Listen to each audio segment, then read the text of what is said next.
What is best in life? To punch rocks, to see them fill up your inventory, and to hear your own cries of lamentation once you die and lose your progress. Well, this is Ryan with Constantly Calibrating here, and I'm going to be speaking on Conan Exiles by Funcom. Please note that this game is still in early access. This is not an official review by any means, but just my thoughts on what's out there so far. Let me start by saying this. I'm very disinterested in most survival and building type games. Minecraft, 7 Days to Die, whatever. I've never really been a huge fan of this genre. Anytime that I'm put in a position where a game makes me punch rocks or trees in order to survive, my brain just kind of goes into this instant, what the hell is this mode? And I just kind of shut myself out.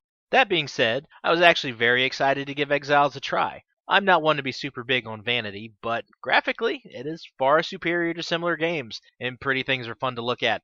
Character models are considerably detailed. From what you could ask for, they pretty much have the entire package, including, well, packages. Yeah. One of the more noticeable features in this game so far is customizable genitalia, because we are all actually 12 years old. You can truly customize your experience by editing your character's race, hairstyle, religion, and level of embarrassment in public changing rooms via these nice dong and booby size sliders. It all wears thin eventually, but teabagging things with real bags of tea is pretty exhilarating.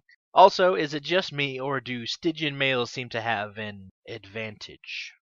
Anyways, the game itself is actually pretty standard survivor fare. You start off bare-ass naked in the desert being crucified.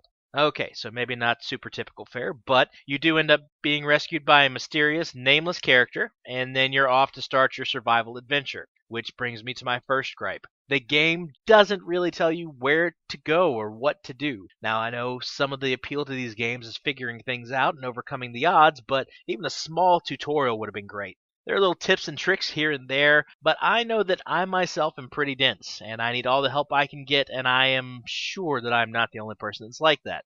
Now, I was able to figure out how to craft and create. I will give credit where credit is due. Anytime a game makes you earn your pants, that is a game worth trying, people. But Exiles doesn't really set itself apart from similar titles very well. It still feels like a punch rock, make tool, punch stronger rock, make stronger tool formula, and that gets really old quickly. Combat is also pretty rough around the edges. Now granted, anything that moves in this game is probably out to kill you. I never really felt satisfied because I don't think I ever accomplished anything really. I don't know if it's because my skills weren't leveled enough, I hadn't punched the strong enough rocks to make decent weapons, or enemies weren't intimidated by my genitalia flapping in the arid winds, but even killing bunny rabbits seemed like it was a lot more effort than it probably should have been. Let alone the giant turtle crocodile monsters from Planet 13 that always seem to want to come and eat my face off.